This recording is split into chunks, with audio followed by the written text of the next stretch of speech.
नमस्कार, आप देख रहे हैं चौकस भारत। मैं आपका दोस्त ब्रजेंद्र। बिहार की राजनीति तो छुपा हुआ नहीं है किसी से, क्या कुछ चल रहा है राजनीतिक गलियारे में। लेकिन केंद्रीय राजनीति की भी बात करें तो वहां भी कुछ बचा नहीं रह गया है। अब स्थिति ये है कि भाई पशुपति पारस जो हैं वो चुनाव के पहले कई बातें शेयर कर रहे थे, साझा कर रहे थे, और जवाब में उनके भतीजे यानी चिराग पासवान भी कम नहीं थे। वो भी अपने स्तर से उसे काउंटर करने का भरसक प्रयास करते थे, लेकिन जो होना था, जो तय था, वही हुआ ये कि अब जो कहते थे हमेशा कि भाई पारस की चमक कभी कुंद नहीं होगी, लेकिन देखा यह जा रहा है कि चिराग के लौ में पारस की चमक ही कुंद नहीं हुई है, बल्कि न शहर रहा न घर रहा। इस बाबत आज बातचीत करेंगे। राष्ट्रीय प्रवक्ता हैं लोक जनशक्ति पार्टी की, राष्ट्रीय लोक जनशक्ति पार्टी की देवजानी मित्रा जी। मित्रा जी, क्या लग रहा है? अब आप तो कहती थी कि पारस की चमक कभी कुंद होगी नहीं, लेकिन चिराग के लौ में तो कुंद भी हो गया, न शहर बचा न घर बचा। देखिए, मेरा मतलब अभी जो सिचुएशन पे पार्टी और राष्ट्रीय अध्यक्ष जी गुजर रहे हैं, डेफिनेटली वक्त तो डेफिनेटली सही नहीं है। और जिस ढंग से उनकी मंत्री पद चली गई और मंत्री पद जाने पर जैसे बाकी जितने भी लीडर्स का बंगला जाता है तो उनका भी क्या कहते जाएगा, लेकिन अभी तक तो स्टे ऑर्डर है, अभी तक तो बंगला खाली करने का आदेश नहीं हुआ है, सिर्फ कार्यालय खाली करने का एक प्रयास हुआ है। और हमारा जो व्हीलर 1 था वो LJPR को चला गया। ठीक है, चिराग जी चुन चुन के अपनी पुरानी हिसाब को पूरा कर रहे हैं, और जैसे कि उन्होंने हमेशा कहा है कि उन्होंने अपने माँ के लिए कर रहे हैं, तो जब वो माँ के लिए कर रहे हैं तो ठीक है भाई, उनकी माँ को संतुष्टि मिल रही है पार्टी कार्यालय जाने पर तो उनको मुबारक हो। लेकिन इससे किसी की लॉ कम नहीं होगी। शुरुआत से शुरू करना अलग बात है, लेकिन शुरुआत से शुरू विथ 48 ऑफ एक्सपीरियंस लेके जब पार्टी फिर से उतरेंगी और चुनावी मैदान पे आएगी तो मुझे लगता है फिर से एक नया दौर शुरू होगा। उस समय का थोड़ा इंतजार हम सबको करना चाहिए। आपको लगता है कि दौर फिर से शुरू करना है?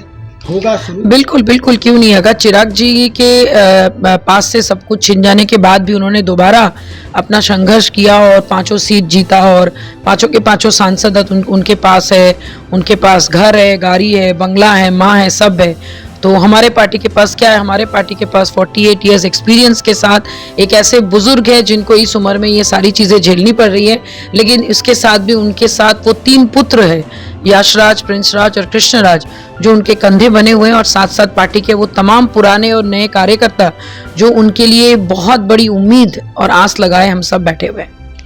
अब क्या लगता है ये मित्रा जी कि पारस जी अपना एक रास्ता इख्तियार करेंगे अलग से, या फिर एनडीए के सहयोगी बने ही रहेंगे जिस तरह से अभी बने हुए हैं? देखिए, जिस ढंग से पार्टी की रणनीति हमेशा से रही है कि मोदी जी के साथ देना है, मोदी जी को जिताना है, मोदी जी के नक्शे कदम पर चलना है, तो लॉयल्टी में तो कहीं से भी कोई शक नहीं है। लेकिन हाँ, समय क्योंकि इस वक्त हमारे साथ नहीं है, तो लगता है कि भाई कहीं हम लोग कुछ ऐसा रास्ता अपनाएं जो हम लोगों के लिए अच्छा हो। और उन्होंने ऑलरेडी इस बारे में प्रेस कॉन्फ्रेंस में कहा भी था कि अगर एनडीए उनको 200 में से 243 बने मिनिमम और मैक्सिमम सीट अगर नहीं देंगे तो वो खुद चुनाव लड़ने में समर्थ है। तो एक रास्ता तो उन्होंने उनके लिए भी खोल के रखा, अपने लिए भी, और एक उन्होंने बीजेपी को भी बोल के रखा। तो हम लोग सही समय का इंतजार कर रहे हैं। लेकिन इतना बात जरूर है कि इस बार अगर एनडीए सरकार अगर उनका साथ नहीं देंगे तो डेफिनेटली पार्टी की तरफ से वो अपने लिए सही कदम उठाएंगे तो जरूर। अब स्थिति ये है, विधानसभा चुनाव है, बहुत नजदीक है, अभी कुछ ही महीने रह गए हैं विधानसभा चुनाव में। जैसा कि पहले भी ये देखा जा रहा था कि हाजीपुर में जिस तरह का माहौल बना था लोकसभा चुनाव में, तो क्या विधानसभा चुनाव में भी फिर से वही जो है वो कहते हैं ना, खींचना, पैर खींचने वाली बात, तो क्या पैर खींचने की जो पैर खींचने के लिए हम लोग, हमारी पार्टी कभी है ही नहीं। ये अलग बात है कि जिस जगह के सांसद होते हुए भी चिराग जी ने अपने क्या कहते हैं एक विजन के साथ उस जगह को उन्होंने सांसद बना। हम तो ये इंतजार कर रहे हैं कि बिहार फर्स्ट, बिहारी फर्स्ट पूरे बिहार में कब इम्प्लीमेंट होगा। हम तो चाहते हैं कि भाई आप उस कार्यालय में बैठिए और बिहार फर्स्ट, बिहारी फर्स्ट आप आगे लेके जाइए। इतने सारे विजन आपने लोगों के साथ शेयर किया था, और हम लोग भी, हमारी पार्टी भी रणनीति पे, रण भूमि पे उतरेंगे एक नई सोच के साथ, नई उम्मीद के साथ। और अभी भी बहुत लोग हैं हैं जो चाहते हैं कि भाई जो नेक्स्ट जनरेशन है, प्रिंस राज जी हो गए, यश राज जी हो गए, कृष्ण राज जी हो गए, वो लोग सारे कमान संभाले और उनके एक्सपीरियंस से राजनीति में उतर के बिहार के लिए कुछ अच्छा और कुछ बड़ा करें। युवाओं का पूरा दौर चल रहा है, इधर चिराग पासवान भी युवा हैं, इधर प्रिंस और जिनके बारे में, यश के बारे में आप बात कर रहे हैं, तो ये सारे युवा हैं।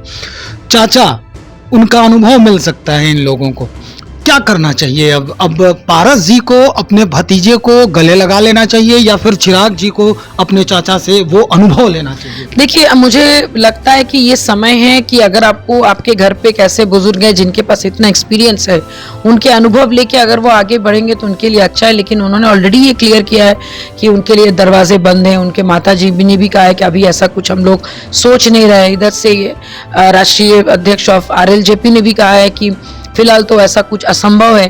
तो जब दोनों आपस में ही नहीं चाहते चीज़ों को ठीक करना, मुझे लगता है कि पार्टी के कार्यकर्ता होने के नाते हम लोग को भी और उसमें प्रयास नहीं करना चाहिए। Let them decide, let the time decide, मैं तो यही बोलूँगी।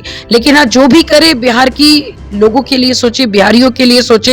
एक बिहार फर्स्ट, बिहारी फर्स्ट का नारा लगाते हैं और दूसरा मोदी जी के साथ देना चाहते हैं, तो दोनों अपने अपने जगह पे सही है। देखने वाली बात यह है कि विधानसभा चुनाव में इस बार कितने सीट पे हम लोगों को मिल रहा है और कितना मोदी जी का सपोर्ट पशुपति कुमार पारस जी, राष्ट्रीय अध्यक्ष जी को मिल रहा है। आप कह रही हैं कि भाई उनको लेना चाहिए, उनसे सहयोग लेना चाहिए, बुजुर्ग हैं, उनके खिलाफ है। हालांकि आपने कहा कि भाई दरवाजा बंद है, ऐसा चिराग पासवान ने कहा है। कई बार उन्होंने वर्तमान जो राज्य के मुखिया हैं उनके लिए भी बहुत कुछ कहा, हमेशा उन्हें घेरने का प्रयास करते रहे चिराग पासवान। लेकिन इन दिनों तस्वीरें कुछ और आ रही है, तो क्या ये परिवर्तन है चिराग पासवान के मानसिकता का या फिर मजबूरी हो सकती है कहीं ना कहीं? देखिए, जिस ढंग से चिराग जी को मैं जितना जानती हूँ, उनके लिए कि everything is fair in love and war, तो वो अपने पॉलिटिक्स को दिखाने के लिए बिहार के मुख्यमंत्री के पद के दावेदार जैसे कि उनके पार्टी के लोग और उनके चाहने वाले करते हैं, वो भी एक रीजन हो सकता है। लेकिन मैं ये भी बता दूं कि ऑनरेबल CM ऑफ बिहार उनसे 10 कदम आगे सोचते हैं। तो नीतीश जी को, ऑनरेबल CM ऑफ बिहार को आप इतना हल्के में मत लीजिए। अगर वो चिराग जी को इन्वॉल्व करके काम करा रहे हैं तो ये जान लीजिए कि अभी भी वो ये बताना चाह रहे हैं कि अभी मैं जिंदा हूँ और जब तक मैं जिंदा हूँ कुर्सी तो मेरी रहेगी, आप लोग आसपास रहिए, काम कीजिए, बाकी सब जगह आपके लिए खाली है। लेकिन CM का जो दावेदार है वो आज भी सबसे यंग नेता, सोच से यंग, विजन से यंग, वो ऑनरेबल CM ऑफ बिहार ही है। बहुत शुक्रिया जानकारी देने के लिए। देवयानी मित्रा बातचीत कर रहे थे राष्ट्रीय लोक जनशक्ति पार्टी की राष्ट्रीय प्रवक्ता। कई मसले, कई मुद्दे जो बीत भी गए और वर्तमान में जो देखे भी जा रहे हैं, इस पर बातचीत हो रही थी। जवाब लगातार इन्होंने दिया कई सवालों के। चिराग पासवान जैसा कि हमेशा कहते रहे थे, और अगर देखा जाए तो एक एक कर वो हिसाब भी चिराग पासवान चुकता कर रहे हैं। अगर हम पिछली कहानी को याद करें तो भाई 5 सांसद पशुपति पारस के भी थे और वर्तमान में 5 सांसद चिराग पासवान के भी हैं। माजरा एकदम हूबहू सही जगह बैठ रहा है। क्या ये इसे बदले की भावना कहा जा सकता है, या देवयानी मित्रा ने अभी जो कहा है कि बुजुर्ग हैं, आप लोग युवा हैं, घर में सबको मिल बैठकर बातचीत करना चाहिए, ये कहानी भी उचित होनी चाहिए, इसे भी अमेंडमेंट किया जाना चाहिए। तो चलिए देखते हैं चिराग पासवान की जो मानसिकता है क्या वो बदलती है अपने चाचा पशुपति पारस के लिए, या फिर इसमें और कोई कहानी जुड़ने वाली है। तब तक इंतजार करें, बने रहे हमारे साथ। बहुत शुक्रिया आपका।